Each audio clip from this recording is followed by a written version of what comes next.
Hi everyone, welcome to our YouTube channel. For today's video, I will show you how to recover your banned TikTok. Well, of course, the first thing that you need to do is to open your TikTok account.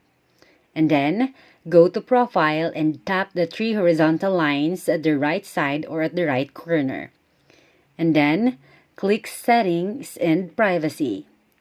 After that, find Report a Problem, then click it.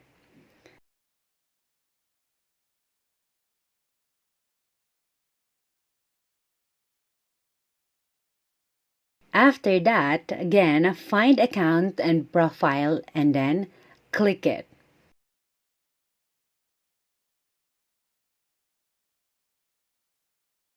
Then go to Profile page. After that, click Other. And then click No and Need More Help. Then after that, write your concerns and then report once you are done. Just wait for TikTok to respond regarding your concern. So that is how to recover your banned TikTok account. Please don't forget to leave a comment, like, and subscribe if this video helped you. Thank you and be safe.